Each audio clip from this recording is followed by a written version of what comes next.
Welcome to Reconciling Chargebacks with Rev.io payments. So when a customer disputes a credit card transaction, a chargeback occurs on your merchant account. This reverses the original credit card payment and the funds are immediately debited from your bank account. When a chargeback occurs on a Rev.io payments transaction, this chargeback activity will appear in that chargebacks and returns report that we discussed in the previous video. There's information there on how to handle returned items and those kind of things. There's some basic information in there, but this video we're going to specifically talk about reconciling those chargebacks. So to ensure that your customer accounts in Rev.io are up to date with any chargebacks, you should monitor that chargebacks and returns report and handle any new entries using the steps provided either in the previous video about returns or what we're going to talk about next here in regard to chargebacks. So some general chargeback best practices are to monitor that report on a regular basis, every day or two. That report's going to tell you whether money has been transferred from or to your account as part of a chargeback case. And as we discussed in the previous video, you know that it is time sensitive if you want to dispute a chargeback. So it's important that you're maintaining that report and keeping up with what's on it on a regular basis. And then what you will need to do as well is to go to settings and payment methods and make sure that you have a payment method configured called chargeback reversal. This payment method should not be an e-credit card, an e-rate, or anything like that, e-check. It's just going to be a standard. I have one set up right here. If I go and edit this, you would just add a new payment method here. I'll edit this one and show you what it looks like. You're just going to call it chargeback reversal. Don't check any of these E options here. It's just a simple chargeback reversal. And make sure that that is saved in your payment methods. That's going to come in handy when you have to deal with the chargebacks and the disputes and that kind of thing. But you want to make sure that you have that already set up. So if you see negative entries, negative numbers in your chargeback and returns report, that means money's been transferred out from your account. So if you see that, what you're going to want to do is go to that customer profile, go to the payment history. We'll go to this one. So you'll scroll down to the payment history tab here. And if you see a payment on your chargeback and returns report that's been charged back, you're going to go find that payment in the payment history tab. And if this is a new chargeback case, you would see the original payment here, the original electronic payment.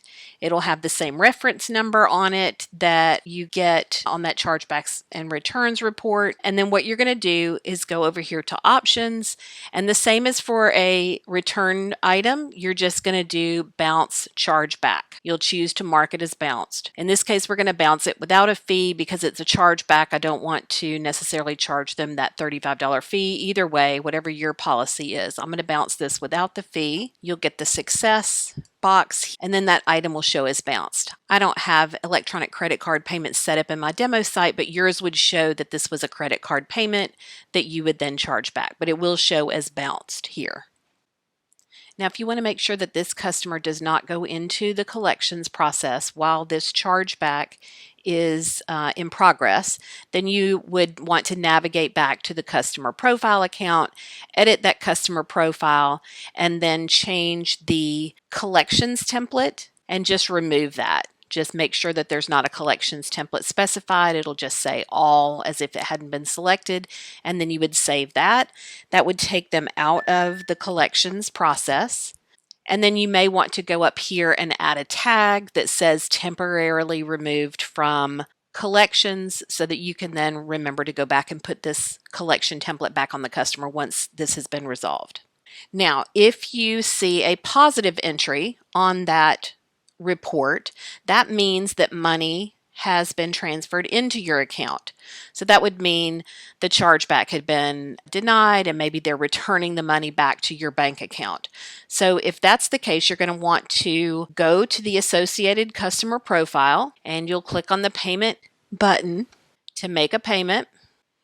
And then here's where you're going to want to select that chargeback reversal right here. You'll put the amount in. So if it was the $500 and you ended up getting that put back in the account, then you can put that here.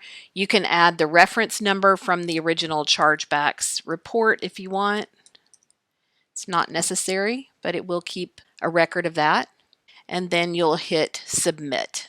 And this is a positive number here. It is going to create a payment or a credit on the account, but because this is on a payments field, the $500 is going to go in as a credit. And then when you hit submit, that will add that credit back and keep the customer's account in balance now.